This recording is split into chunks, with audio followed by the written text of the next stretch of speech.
Olha, quem trabalha com desenvolvimento de software sabe, o GitHub Actions mudou o jogo. É aquela ferramenta de automação que permite construir, testar e implantar código direto do GitHub. Uma maravilha, né? Só que toda essa conveniência tem um preço, e é sobre isso que vamos conversar.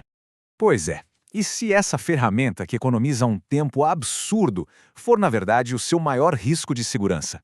É uma pergunta pesada, e é exatamente aí que vamos mergulhar hoje. Ok, para entendermos como o Actions funciona, e mais importante, onde moram as vulnerabilidades, a gente precisa primeiro falar a língua dele. E essa língua se chama YAML. Então, o que é esse tal de YAML? Pense assim, não é bem uma linguagem de programação, tá? É mais como se fosse a planta baixa da sua automação. É o YAML que vai dizer ao GitHub, tintim por tintim, o que fazer, quando fazer e como fazer. Ele é literalmente a espinha dorsal de todo o workflow no Actions. Pode parecer meio intimidador no começo, mas o YAML se resume a 3 regrinhas de ouro, bem simples. Primeira, tudo funciona no esquema chave, valor. Segunda, a estrutura, a hierarquia, é toda definida pela indentação. E atenção, são sempre 2 espaços, nunca use tab. E a terceira regra, um tracinho, aquele hífen, indica que aquilo é um item de uma lista. Tipo uma sequência de passos a serem executados. E é basicamente isso. E olha só esse exemplo na tela. Aqui a gente vê exatamente aquelas 3 regras em ação. Jobs é a chave, build está ali, indentado logo abaixo. E a lista de steps, os passos, começa com os tracinhos. Essa estrutura simples que comanda todo o processo, desde baixar o código do repositório até rodar todos os testes. Beleza. Agora que já pegamos o básico do YAML, vamos dar um passo atrás e colocar o GitHub Actions em perspectiva. Como é que ele se posiciona em relação às outras ferramentas, principalmente quando comparamos com o, digamos, gigante que veio antes dele, o Jenkins? E essa citação de um desenvolvedor lá no Reddit resume bem o sentimento da galera. Basicamente o que ele diz é, olha, se puder escolher, vai de GitHub Actions. O Jenkins é ótimo, mas está perdendo espaço. Isso mostra que está rolando uma troca de guarda, sabe? Essa tabela deixa as diferenças bem claras. De um lado, o GitHub Actions é tudo sobre simplicidade e integração. É zero configuração, já vem tudo hospedado pelo GitHub e os workflows em YAML ficam ali, juntinho do código. Já o Jenkins, o Jenkins é sobre controle total. Exige instalação manual, hospedagem por conta própria, a configuração é mais complexa, ou seja, dá para customizar tudo, mas o custo de manter isso de pé é bem maior.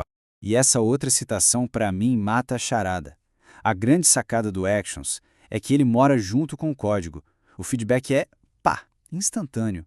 O Jenkins, por mais poderoso que seja, vai ser sempre uma ferramenta a mais na sua lista de coisas para gerenciar e dar manutenção. Até aqui, parece que o GitHub Actions é só alegria, né? Moderno, super integrado, fácil de usar. Mas é agora que a nossa análise dá uma virada. Porque vamos falar da falha de segurança que se esconde bem debaixo de toda essa conveniência. Porque, vamos combinar, sempre tem uma pegadinha, né? Especialmente no mundo da automação, onde a facilidade de uso muitas vezes esconde umas complexidades bem perigosas. 46,6% é quase metade. Pense só, um estudo super aprofundado mostrou que quase metade de todas as automações no GitHub Actions tem mais permissões do que realmente precisam. O nome disso é jobs superprivilegiados. E como dá para imaginar, isso representa um risco de segurança gigantesco. Mas o que quer dizer super privilegiado na prática? A melhor forma de entender é com uma analogia. Pense num prédio. O GitHub Actions, por padrão, dá permissão no nível do job. Isso é como dar uma chave mestra que abre todas as portas para cada prestador de serviço. O encanador que só precisa ir no banheiro do primeiro andar acaba com a chave que abre o cofre do CEO. Entende o problema? Isso quebra uma regra de ouro da segurança, o princípio do menor privilégio, que diz que cada um só pode ter a chave da porta que realmente precisa abrir, nada mais.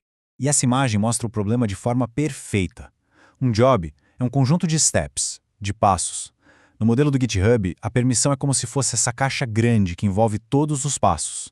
Se o terceiro passo, lá no final, precisa da chave do cofre, o primeiro e segundo passo também ganham essa chave, mesmo que eles só precisassem da chave do portão de entrada.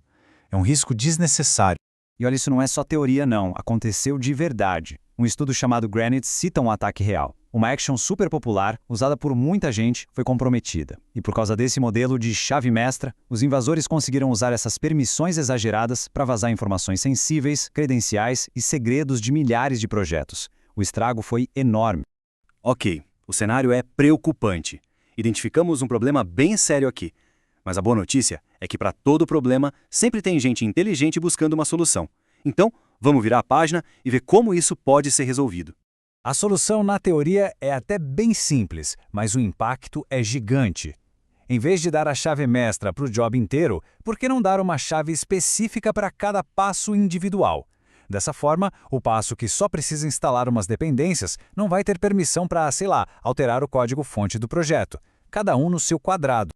E foi exatamente isso que os pesquisadores por trás do estudo Granite fizeram. Eles criaram um sistema que funciona como segurança na porta. Ele fica ali, em tempo de execução, verificando se cada passo está tentando usar só as permissões que foram dadas a ele, e nada mais. E o resultado?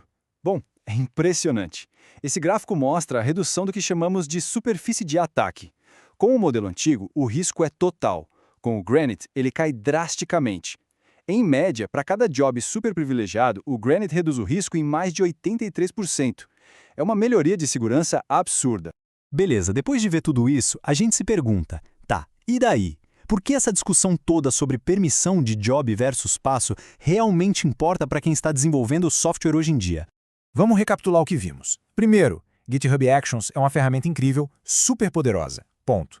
Segundo, se o modelo padrão de permissões que dá acesso no nível do job acaba criando esses passos super privilegiados que são um risco de segurança gigante, e um único componente comprometido pode vazar dados de milhares de projetos. Por fim, a solução: aplicar as permissões no nível do passo de forma granular reduz drasticamente esse risco.